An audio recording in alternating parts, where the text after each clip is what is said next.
చల్లటి వాతావరణంలో మిర్చి పండదు. చల్లటి వాతావరణంలో పండేటట్టే తెలంగాణలో హైదరాబాద్ దగ్గర పెట్టుకోలేరా ఏంటి బేసిక్గా. కాబట్టి ఇక్కడ కొన్ని లెక్కలు ఉంటాయి. ఎందుకు మా పిచ్చోళ్ళు అయ్యా ఇంతకాలం వాళ్ళు చేసుకోలేరా?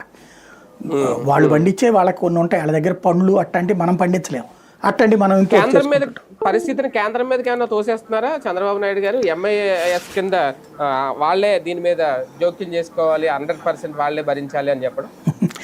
ఆయన మిత్రపక్షాన్ని ముంచుతున్నారు, అంత మించి ఏం లేదు. అదే ఏంటంటే మన వంతులో నుంచి అవతలకు దోసి అవతల పడేసేయడం అనమాట. కేంద్రం ఏం చేయాలి ఇప్పుడు? కొని ఎక్కడ పెట్టుకోవాలి వాళ్ళు? ఇప్పుడు కేంద్రం ఫర్ ఎగ్జాంపుల్ మన దగ్గర బియ్యంగా ఉంటుందండి, కొని ఎక్కడ పెట్టుకుంటుంది? ఏమన్నా మోడీ గారి ఇంటి దగ్గరికి ఏమైనా పట్టుకుపోతారండి? మన దగ్గర ఉన్న గోడౌన్లోనే ఎఫ్సిఐ గోడౌన్లో, వేరే హౌసింగ్ కార్పొరేషన్ గోడౌన్లో పెడతారు, అంతే కదా. ఇప్పుడు మరి మిర్చిని తీసుకెళ్ళి ఎక్కడ పెట్టాలి? గోడౌన్లో పెట్టాలి. ఆల్రెడీ గోడౌన్లో నిండిపోయి ఉన్నాయి కదా మిర్చికి.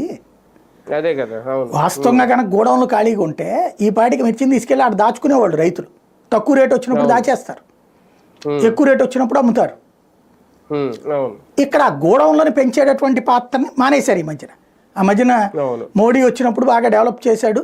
మోడీ వచ్చాక బాగా పెద్ద ఎత్తున పెరిగినాయి. ఇప్పుడు ఆ గోడౌన్లని మళ్ళీ ఎక్కడ వదిలేశారు.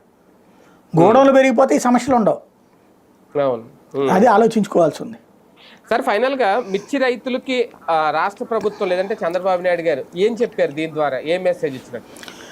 ఏమి లేదని, మేము ఎవరూ ఏం పరిష్కరించట్లేదు, మేము తిట్టుకుంటాం, మేము తిట్టుకుంటున్నాం కాబట్టి మేము మీకోసం పోరాడుతున్నాం అని భావించండి. అంటే మేమేం చేయలేము, కేంద్రం మాత్రం చేయాలి, మీ బాధ మేము తీర్చలేమన్నా దాని అర్థం? దాంట్లో ఇంకా జక్క చూస్తే జగన్ వలన మీరు అందరు నాశనం అయిపోయారని కూడా చెప్పినట్టు ఉంటుంది. అది జగన్ ఏం చేశాడు ఈ కదా నేను ఇచ్చిన స్టేట్మెంటు. అవును, అప్పుడు 7,000 అచ్చెన్నాయుడు గారు అయితే అప్పుడు 7,000 ఉంది. అదే మద్దతు ధర 7,000 ఉంటుంది, కానీ కొన్నది ఎంతకనేది కదా లెక్క. అవును, అంతే కదా లెక్క ఎప్పుడైనా సరే. అవును, అది లెక్క ఇక్కడ. అవును, కానీ వాస్తవాలు ఏంటంటే అక్కడ రైతులకు కూడా తెలుస్తుంది కదా ఏంటి. రైట్, చూద్దాం మొత్తానికి.